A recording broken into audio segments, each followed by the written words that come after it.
Hello, my name is James Smithies. I'm Director of King's Digital Lab. It's great to have everybody here tonight and see such a bubbly, happy crowd. I'm very pleased to welcome you to our launch. It's a wonderful opportunity to celebrate the future and the past of digital research and digital humanities at King's. We hope you enjoy the talks to follow, then take the opportunity to catch up with colleagues over refreshments afterwards at the back, and perhaps even hatch a few ideas for new projects, which is what King's Digital Lab exists for. We don't plan to keep you from conversations with your colleagues very long. We'll provide some background about the lab, then hand over to Jane for a keynote talk. It's important to offer some context because King's Digital Lab has developed at an important time, not only for the digital humanities community, and King's Digital Humanities in particular, but for King's College London and research communities across all disciplines in the United Kingdom and internationally. We've reached an inflection point in the history of research technology and methods. The transition is underway from analogue to computationally intensive modes of publishing and analysis.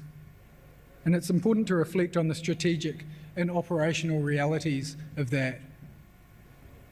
That's enough for me now.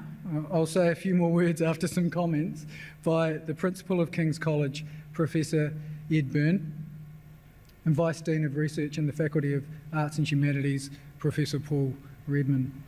And then we'll enjoy a keynote address from Professor Jane Winters from the School of Advanced Study, University of London.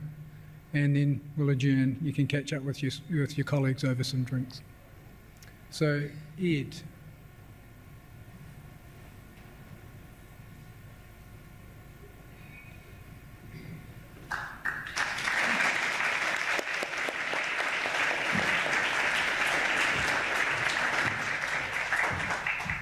Well, look, thank you very much, and it's a huge pleasure to be with you tonight, and I think fantastic to see so many people here. To me, the launch of the King's Digital Laboratory symbolises much of what King's is about, an amazing academic institution which has the most rigorous academic standards and approaches things using traditional methodology, and a revered institution which is one of the first to reach out and take full advantage of the new technologies which are becoming more and more important. And where do we see that more than in the digital humanities?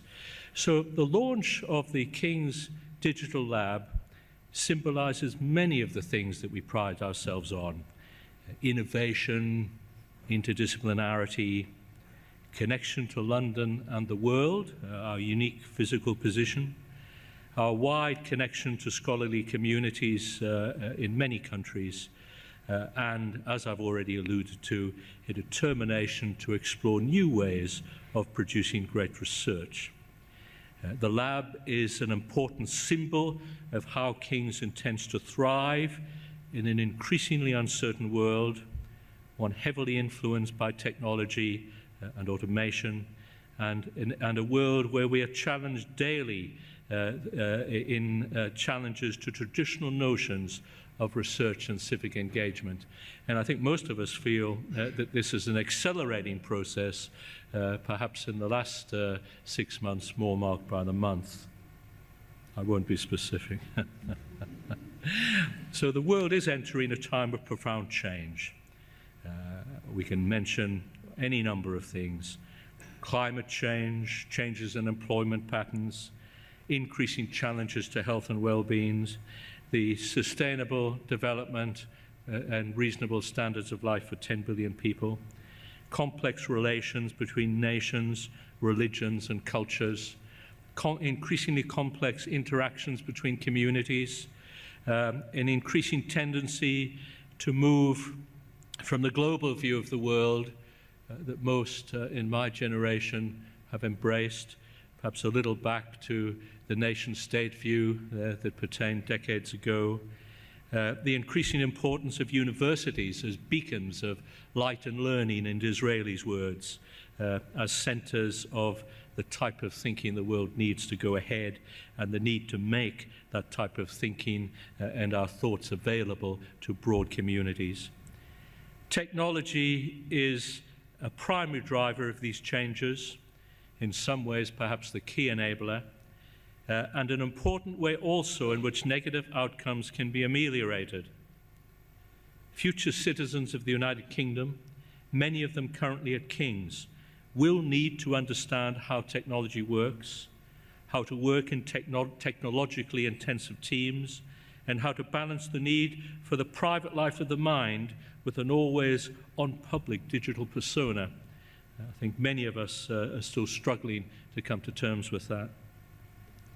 Investment in digital research can help shape policy as well as the next generation of workers who will implement it, but this is not easy.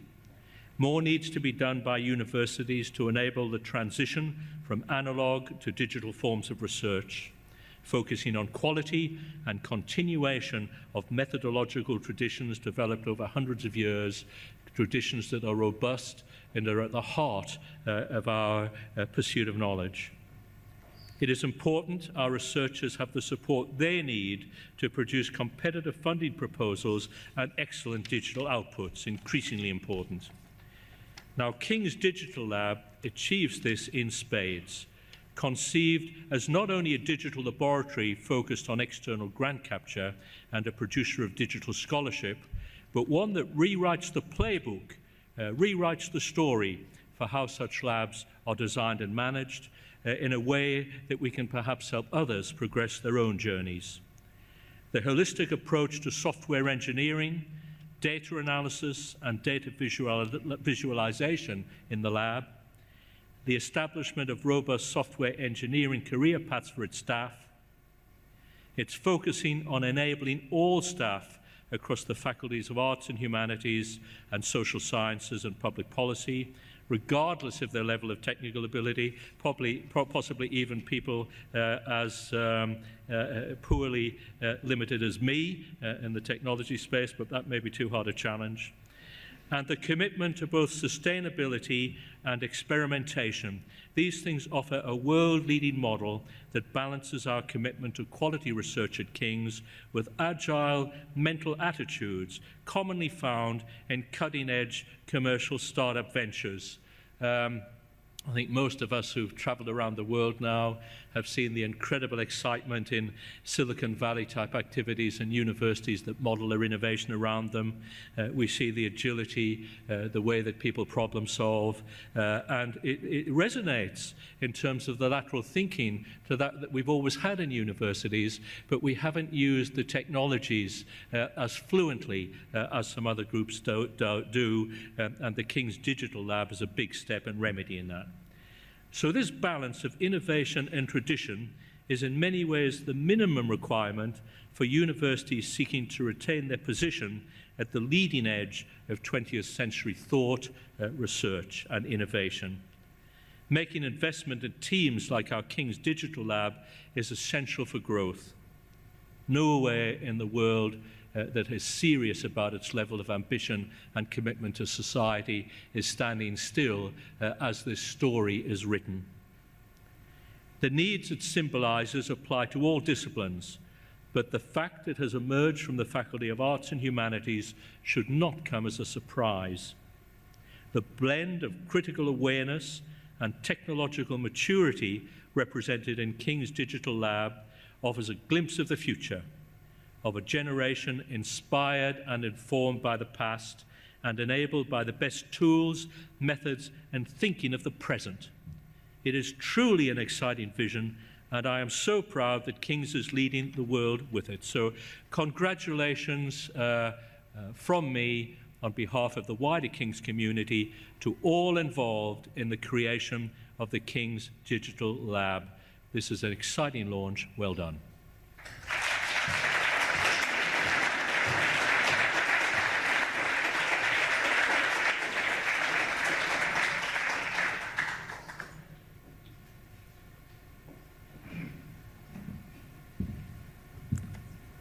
Well, many thanks, Ed.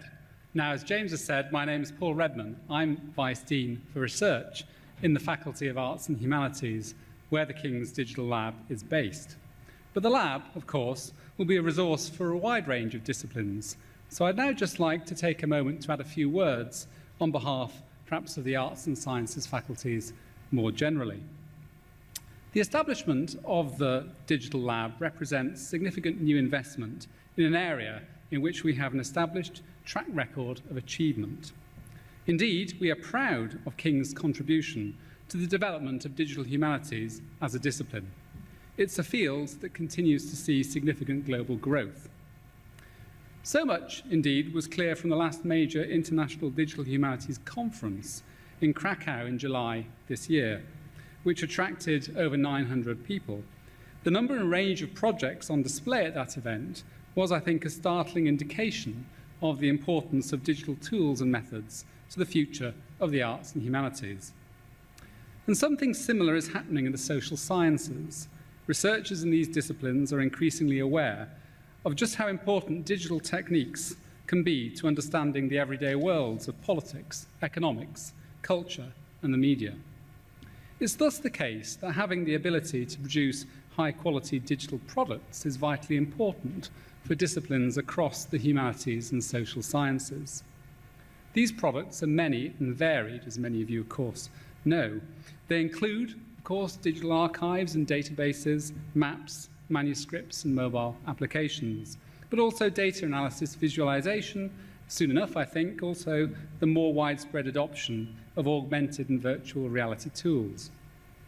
The Department of Digital Humanities, and now its sister venture, the Digital Lab, gives King's the capability to develop these tools and to think critically and reflectively about their application at a level unmatched, I think, almost anywhere in the world. The skills that our experts in the Digital Lab have in software development, data analysis and visualization, and data management are skills King's needs for the future. Developing these skills is a key component in our strategy to ensure that our humanities and our social science departments remain at the forefront of innovative research. I feel actually I can speak from personal experience here. I see my project is on the slides, or it was, occasionally, intermittently. At heart I am, or it's not, heart I am, or I was anyway, a methodologically rather traditional historian of 19th and 20th century Britain. For me, research was the lone scholar grubbing away in the archive or getting happily lost in the book stacks, or worrying over footnotes at unsociable hours. Now, I'm very pleased to say that it is still these things.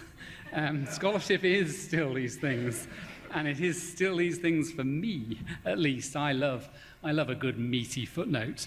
But I'm also pleased to say that over the past few years, my collaboration with colleagues based at the lab on a large HRC-funded project has changed my perspective and has showed me that research could be other things as well. This collaboration broadened my scholarly horizons, made me more intellectually adventurous, I think, and most of all enlightened me as to the potential of digital techniques in humanities research. Indeed, this project, which I'm now bringing to a conclusion, simply would not have been a success without the input of digital humanities experts. Without them, my team and I would have asked a narrower range of questions of our material. We would have received a narrower range of answers. We would have had fewer and less interesting things to say and findings to communicate. And I know very well that other people present tonight will also be able to testify to the benefits of working with digital humanities and digital lab colleagues here at King's. But aside from these personal testimonies, some further sense of the value of the lab and the distinctive contribution it will bring can be got from its new website, which we are, of course, launching this evening. As the website makes clear, the lab will provide us at King's with a connection point into the university's research and IT infrastructure, and a porous boundary with London's digital cultural heritage and creative media sectors. It will also, and I think this is really important, provide a portal through which non-King's partners can access our digital humanities expertise for their own projects. Another thing that's clear from the website is the diversity that's being built into the lab. And I think it's wonderful to see this and to know that it's an important value. We at King's are, of course, committed to promoting diversity in education and research through active engagement with the Athena Swan Initiative and by other means. Fostering diversity in technical teams in particular is crucial work, and I'm pleased to see the lab's level of commitment in this area. The open-mindedness of the lab extends also to an eagerness to support the digital humanities community, not just in King's, but globally. This wider service ethos represents the best traditions of King's and also reflects well on the Department of Digital Humanities, with which the lab works so closely and from which it sprang. Open-mindedness goes hand in hand with an outward-looking perspective. The lab serves a wide constituency of users, non-academic as well as academic. The provision of consultancy services offered by James and his team says a lot about their level of professionalism and the excellence of their work. They are already working with exceptional partners in the cultural heritage sectors and in contact with organisations and companies from the commercial and non-profit worlds. And I feel confident in saying that my colleagues in the lab are able to step into pretty much any kind of organisation and provide them with focused strategic direction, analytical and critical as well as technical. Facing outward to a changing world, they are flexible, creative, open-minded and, not least, absolutely passionate about what they do. As such, they and the lab they comprise mean a lot to the faculty I represent, and also, I think, to King's as a whole. Universities these days often trumpet their innovation, the novelty of their initiatives, and sometimes one is left thinking that the reality doesn't quite match up to the rhetoric. Ladies and gentlemen, I'm proud to say that this is not the case here.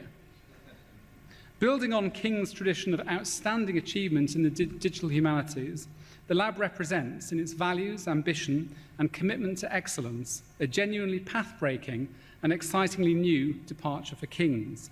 I hope you share my excitement and also my conviction that it is through initiatives such as the lab that our academic disciplines can demonstrate, in concrete terms, what they have to offer this fast-paced, challenging, often troubling, but still reassuringly human 21st century world.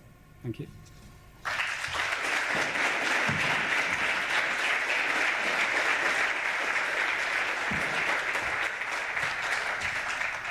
Thank you, Paul. It's timely to note at this time that Paul, along with Nicola Rankin, Simon Tanner, and other members of the Faculty of Arts Research and Impact team, or FRIT, are the unsung heroes behind King's Digital Lab, and their vision, advice and support have been absolutely crucial to getting us to this launch. I'd like to say possibly a few personal remarks. I don't know, it'll be a little bit reflective. I've been at King's College almost exactly 1 year now, which puts me on the boundary between being newcomer and piece of furniture. And it also offers an interesting perspective. From New Zealand, where I worked before coming to King's, King's College Digital Humanities was one of a few bright stars in the international digital humanities firmament. It sat in my imagination alongside similar units at the University of Virginia in the United States and University College London as a symbol of innovation and intellectual depth. Coming here has been an education in the realities of that endeavour, of the extraordinary effort required to ensure our research communities can not only navigate the onset of what I call the digital modern, but use its tools to thrive. King's Digital Lab continues a proud history of digital humanities at King's, spanning 30 years of activity, against a background of rapid innovation and change in humanities computing and then digital humanities. I'm honoured that some of the guiding lights behind that history are not only here with us tonight, but have agreed to join the lab as our first academic affiliates, to provide continuity, but also strategic direction and advice. They're starting day one with Professors Harold Short, Willard McCarty, Charlotte Rouchet, Marilyn Deegan, and our esteemed Head of Department of Digital Humanities, Sheila Anderson. is an important indication of our values as well as our hopes for the future. The depth of talent and experience in digital humanities at King's is wonderful, not only within digital humanities, but across all departments in the Faculty of Arts and Humanities. It's amazing to come to King's and find these digital humanists dotted in departments all over the place. I think I've had one conversation along the lines of what is digital humanities at King's. My previous university in New Zealand, I probably had hundreds. I'm grateful such well-respected colleagues have joined us. The lab exists to increase the capability of all departments across the Faculty of Arts and Humanities and Social Science and Public Policy. But there's an integral relationship between King's Digital Lab and the Department of Digital Humanities. The combination is exciting and perhaps unique. The department teaches approximately 200 students across 5 masters and 1 undergraduate degree, and that requires 29 staff of various types. There will probably be more in the future given the increasing demand for digital humanities teaching. And it requires deep engagement with digital humanities research. And the scale of what has been done in the department is mirrored in the lab. We'll soon have a team of 12, managing shared infrastructure and tools that includes over 180 virtual machines, 400 gigabytes of RAM, 27 terabytes of data, and at last count, approximately 5 million digital objects. We've inherited over 90 projects and are involved in up to 20 new projects at a time. And that scale is a challenge. It's a lot of the reason that King's Digital Lab has been established. It's a challenge in terms of technology management, project management, and sustainability. But that's why I wanted the role of director. King's Digital Lab is not only a service unit, although we provide services, it's an experiment of experiments, a focused effort to learn for the humanities what scientists learned a century ago, how to run a research lab focused on the extension of human knowledge, but cognizant of the practical and political and ideological factors that impinge on that undertaking. You can follow the progress of our experiment at our new website, which the team have built with design input from William Joseph Design. We've started small on the website, but intend to evolve the site into a place you can go for services and advice, but also project updates, how-to guides, blog posts, and eventually access to the massive amounts of digital humanities data developed at King's over the years. The lab's focus on design shows how serious we are about creating world-leading digital research outputs. Our goal is not just to produce digital products, but beautifully designed and usable digital products with scholarship at their core. And just what is a digital humanities output? Is it the interface, what's presented on the screen? Is it the data model, the code, the scholarly content? Or can that question only be answered in relation to the research questions it helps us answer? Our team thinks it's all of those things, including the infrastructure that stack sits on. The ontology of the digital extends from material and virtual infrastructure to the interface, connected in our case with sometimes centuries of scholarship and tradition. And that blend presents challenges. We won't always get it right. But the epistemological fascination captivates us and motivates us to excel. I'm sincerely grateful to the King's Digital Lab team for offering such exciting possibilities. I couldn't have hoped to find more like-minded colleagues. Miguel, Paul, Janestra, Neil, Luis, Elliot and Tim welcomed me 12 months ago, and since then have provided essential guidance and support and helped create a collective as much as a team.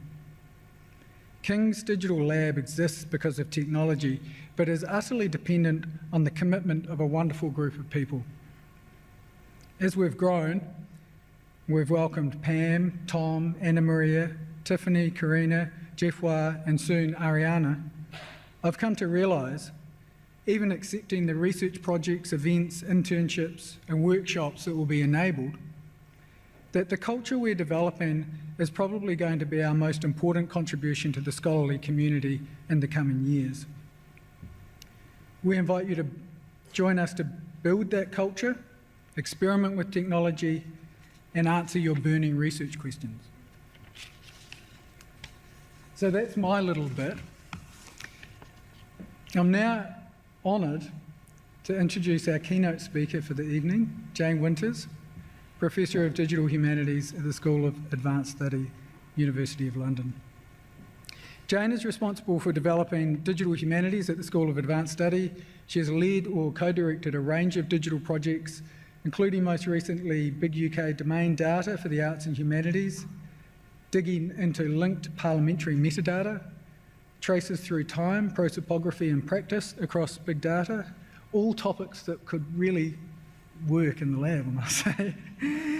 The thesaurus of British and Irish history is SCOS, and born digital big data and approaches for history and the humanities. Jane's a fellow of the Royal Historical Society and a member of RESOR, the research infrastructure for the study of the archived web. Member of the Academic Steering and Advocacy Committee of the Open Library of Humanities, the UK Medical Heritage Library Academic Advisory Group, the Advisory Board of the Digital Preservation Coalition, the Advisory Board of the European Holocaust Research Infrastructure, the Advisory Board of the Academic Book of the Future, and the Advisory Board of the eArc project. It's a long and impressive list. It still amazes me that I've found myself in a place as conducive to digital humanities scholarship as London, where we have people like Jane working just around the corner. I'm so glad you can make it tonight to help us launch the lab. Jane's talk is titled Digital Humanities, London and Beyond, and we'll have a few questions after Jane's talk. Jane.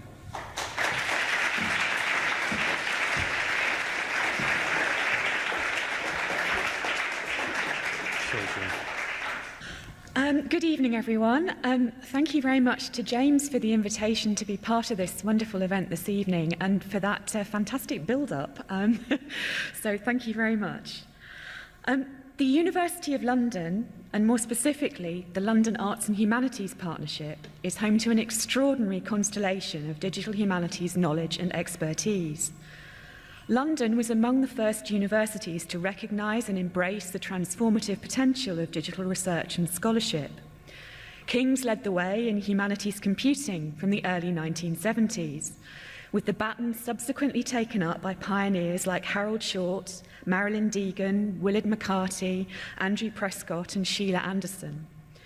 In 1986, Westfield College, now Queen Mary University of London, hosted a major conference which gave rise to the Association for History and Computing a year later. In 1990, many of those involved in that association, notably Peter Denley and Virginia Davis from QMUL, were instrumental in setting up an MA in Computer Applications for History at the Institute of Historical Research. Although the MA itself was sadly relatively short-lived, perhaps a bit ahead of its time, it laid the foundation for the subsequent development of a digital research programme at the School of Advanced Study. At UCL, the lead came from the School of Library, Archive and Information Studies, particularly under the directorship of Susan Hockey. And then came the establishment of UCL-DH, led first by Claire Warwick and now by Melissa Terrace. Digital humanities expertise in this small part of the capital also extends well beyond the university. London's Knowledge Quarter, which is open to organisations within a 1-mile radius of King's Cross, engaged in the advancement and dissemination of knowledge, includes, among many others, the British Library, the British Museum and the Wellcome Trust. These institutions provide the stuff of digital scholarship, from digitised medieval manuscripts to the archive of UK web space. But they also have their own thriving programmes of research, exemplified by the Digital Scholarship Team at the British Library, the Portable Antiquities Scheme at the British Museum, and the Wellcome UK Medical Heritage Library project. This is truly an embarrassment of digital riches. The next stage in the development of this vibrant research cluster is the launch of King's Digital Lab, which is what this evening is all about. Like many others here, I'm privileged to have learnt the digital humanities ropes in the University of London, alongside such generous, supportive colleagues, to have had so many opportunities for collaboration, to have benefited from so much expert advice and mentoring. And just as an aside, at a time when the digital humanities is not immune to questions about equality and diversity, it's striking quite how many women have figured in this picture. Digital humanities in London, then, is of long standing, demonstrates enormous scope and variety, and reveals that there are many paths to becoming a digital humanist. At its best, digital humanities is inclusive and collaborative, and where many voices are present, where different types of expertise are brought to bear, there you will find real innovation.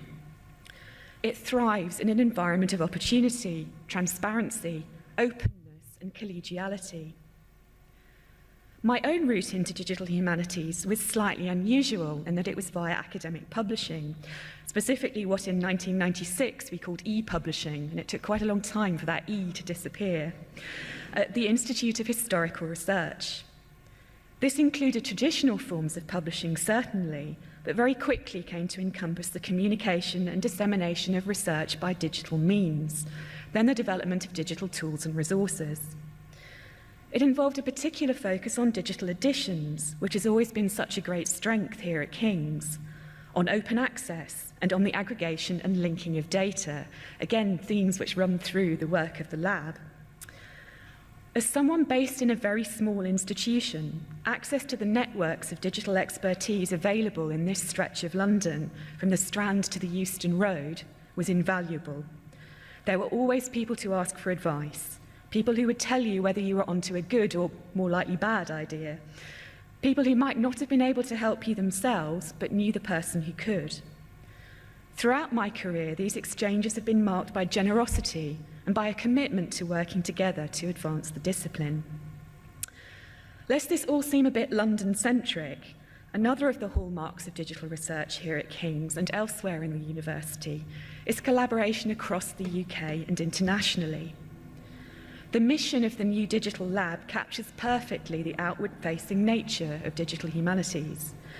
It has been created to undertake a range of innovative digital collaborations with academic staff across the Faculty of Arts and Humanities, as we heard, and the wider King's College London community, as well as with external partners in London, Europe, and the wider world. And never have connections with that wider world seemed more important than they do today, and they can be fostered very effectively within this digital space.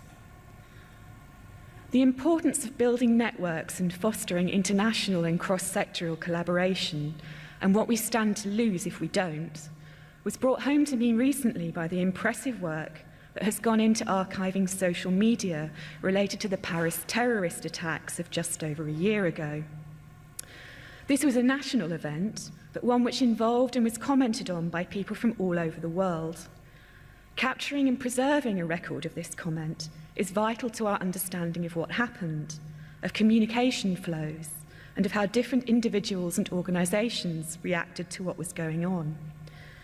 This is what future historians will need if they are to study this and other similarly traumatic happenings in the early 21st century. Within France, the immediate work of harvesting Twitter hashtags was undertaken by the Bibliothèque Nationale and the Institut National de l'Audiovisuel. In Canada, Nick Rouet of York University also began an immediate harvest, and this was complemented by the work of the Internet Archive's Archive It team, which has an emergency collection protocol. The significance of this international activity lies in the problems associated with harvesting Twitter. First, if the tweets that you're interested in capturing account for more than 1% of the overall Twitter stream, then significant amounts of data will begin to be dropped. Second, if you don't identify the relevant hashtags sufficiently quickly, you run the risk of missing an entire national or ideological take on a particular subject. The multiple harvested collections in this case, though, will have missed different data from each other and consequently can be combined and deduplicated, to result in a much richer archive. A researcher in Canada, as happened here, was in a position to identify an English language hashtag, which was quite understandably missed by the team in Paris. Informal collaboration around data collection has led to an international research project that you can see on the screen, the ASAP project, and even to a proposal from Zeynep Pelivan and Valerie Schaefer to create what they term a trading zone for Twitter archives. This again is digital humanities at its best. Collaborative, open, international, and innovative. It relied on the availability of data, a willingness to share that data, albeit within certain legal parameters, and the associated expertise, the ability to respond rapidly and imaginatively to a particular set of circumstances, strong connections between researchers, archivists, and academic technologists, and an understanding of the research and archival landscape. This is precisely the culture of innovation and experimentation, with a side dish of generosity, which informs the work of the King's Digital Lab, and indeed of everyone in the room this evening. It will be essential as we take on the challenge of working with born digital data of all kinds, not just the currently ubiquitous Twitter. There is, of course, a danger of overstating the novelty of this challenge, of overlooking long-standing methods and approaches in search of the new, unique, and inevitably fundable. But born digital data, particularly at scale, does present different kinds of problems for researchers in the humanities, digital or otherwise. To address them, it will be necessary to work with archives and libraries to help them collect and deliver this data in a way which supports changing humanities research practices. And this will involve learning from archival practice as well as sharing our own knowledge and expertise, genuine knowledge exchange. We will be required to work with colleagues in computer sciences and increasingly to engage with computationally intensive research of the kind that the infrastructure exists here, as we've just heard. We'll be required to develop common vocabularies and ways of working that will support genuinely interdisciplinary approaches. And we will be required to develop and advocate for different ways of evaluating digital research and its outputs. We also need to argue forcefully for the value of what we do, not just assume that there will be a place at the table for digital humanities. One of the great benefits of multidisciplinary collaboration is that it challenges you to explain not just what questions you might be interested in exploring, but precisely why they are important. Fundamentally, what's the point? This can be an uncomfortable experience the first time it happens. Of course, my research is interesting and significant, it goes without saying. But it's enormously helpful when it comes to thinking through and articulating the importance of digital humanities and their approaches, humanities approaches to digital research, rather. How else will we begin to understand what it means to be human in a digital age, and how this might change in the future? The born digital data generated by humans, by us, is messy and complex because people live messy and complex lives. Humanities researchers are used to dealing with the untidy, with the difficult, whether that's analysing a 13th century manuscript that's been chewed by rats, or trying to reconstruct a partially captured web page that exists in a web archive. We understand about gaps, about loss, about deliberate forgery and accidental misrepresentation. We also understand histories of surveillance and unintended consequences. We can bring this insight to working with digital data, ensuring that the individual is not obscured by algorithms, and indeed that the algorithms themselves are recognized as the product of human choices and circumstances. New ethical approaches will need to be developed, and digital humanities can play an important role in ensuring that we move forward responsibly and sensitively. Born digital data currently looms large in our thinking, partly because we're all producers as well as consumers, and partly because we've seen the danger of it not being understood properly. But this is only one focus for digital research. For most of its history, digital humanities has been concerned with digitized materials, and this brings other methodological challenges. One of the most interesting, it seems to me, is the relationship between digitized data and the physical objects from which it's derived. This is not to say anything particularly new, but the relationship between digital and analog becomes more problematic the further removed we become from the physical artifact, through time, distance, and habit. The first digitized newspapers, for example, were only a tiny fraction of the British Library's collections, and so for most kinds of research, it remained necessary also to work with print. As more newspapers were digitized and methods of delivery improved, researchers still had the memory of working with those physical titles and retained a sense of the newspaper as an object distinct from the text contained within it. Decades on, it remains important to preserve this connection, to understand what a newspaper felt like and what it would have meant to read it at home or in the street. This again is an area in which the digital humanities has an important contribution to make. As 3D modelling and printing techniques become ever more sophisticated, perhaps we can recapture something of the haptic experience of unrolling a medieval document or of folding over a newspaper to make it more manageable to read. Some of these actions will no longer be possible with the physical copies. I'm fairly sure folding a 19th century newspaper would be frowned upon by archivists these days.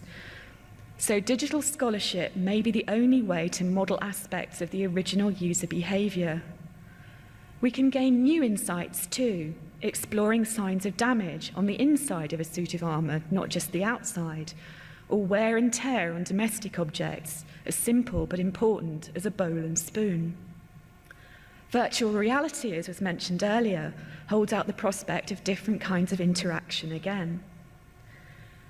These are just two areas where digital scholarship in the humanities is shaping the research agenda, developing innovative theory, method, and practice, and demonstrating value.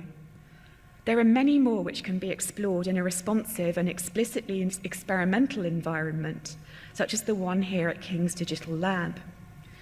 We need spaces where skilled and enthusiastic people from a range of backgrounds can be brought together, where ideas can be generated, and where those ideas can be tested quickly, efficiently, and cost-effectively.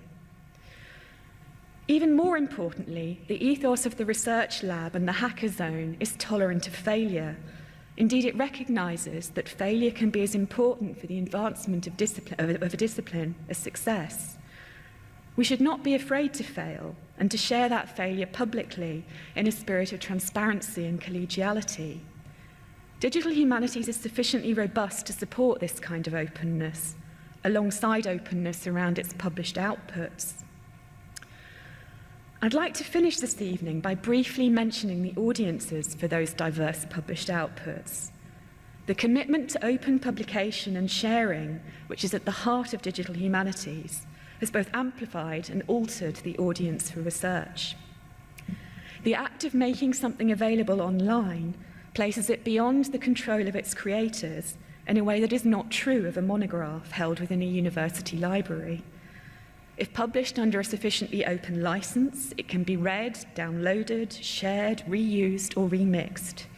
It can also be criticised, misunderstood, or copied without acknowledgement. The one is a necessary condition of the other. In this environment, the people who interact with your research will not just be your disciplinary colleagues, but potentially anyone with a passing interest in that subject anywhere in the world, along with a few who aren't interested at all and have simply performed a clumsy Google search. And that really is the point. The knowledge that we're creating and disseminating using digital tools and methods is open to everyone. And the best outcome is for people to make use of it in unexpected, perhaps even challenging ways. They might extend your metadata schema, or, as with the British Library's million images on Flickr, create an enchanting video to accompany a pop song. The audience, in their turn, become digital creators, or perhaps they will simply learn something that encourages them to think differently or to develop a new interest. Within digital humanities, we can work to ensure that this knowledge remains open, that we engage new audiences, and that we continue to bring digital research to new parts of the world. Digital humanities in all its variety is about people who occupy multiple and overlapping roles, as subject of research, as researcher, as consumer, and many others. As we mark the launch of King's Digital Lab this evening, I hope that you're meeting new people to work with and discussing new possibilities for collaboration, in keeping with the remit of this wonderful addition to the digital humanities landscape. Thank you very much.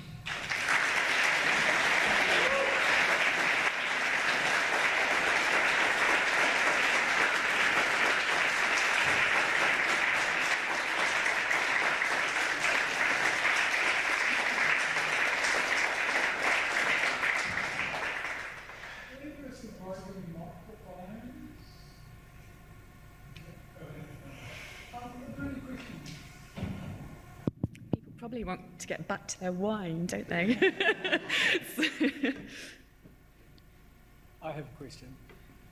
It's a hard one. As a newcomer to the UK, what's your take on digital sustainability, and what do we need to do as a community to help sustain these digital projects into the long term? And I'm not necessarily just pointing at funding agencies, talking about as a community, as institutions, how can we work together to make this work? Yeah, thanks, James. That is a hard one. I think it is something that can only be tackled as a community. I don't think there's any point in trying to do that as individual centres or universities. It's too difficult and the projects are too distributed. A couple of practical things. I think Adam Crimble from Hertfordshire is in the room, and he drummed into me when he worked at the Institute of Historical Research the importance of separating your data from your interface, so that you may not be able to sustain the really complex, wonderful interface that you developed, but at least you don't lose the data if your department decides not to support that anymore. And make it open, encourage reuse, make sure it's out there. There are communities invested in adding to it and developing it. And I think also demonstrate what happens if we don't do this. The research that someone like Alistair Dunning did into the number of the New Opportunities Fund projects that aren't around anymore, and confront government with what that means in financial terms, the investment that's lost if this doesn't happen. So those are only tiny things around the outside of that question. But I think we need to discuss it more realistically as a community, be open about the problems, talk about things that we ourselves have done wrong and that haven't worked, and just try to work towards ways of persuading the powers that be that it's worth investing in. I put you on the spot. It's one of the best answers I've heard. Are there any other questions? Well, let's thank Jane again very much for your talk. Thank you.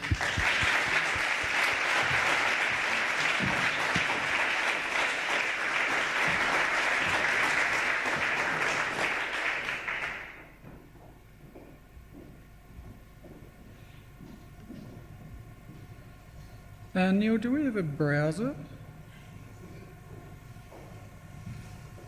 Thought it might make sense to do a formal digital unveiling of our new website. So this is our new website, kdl.kcl.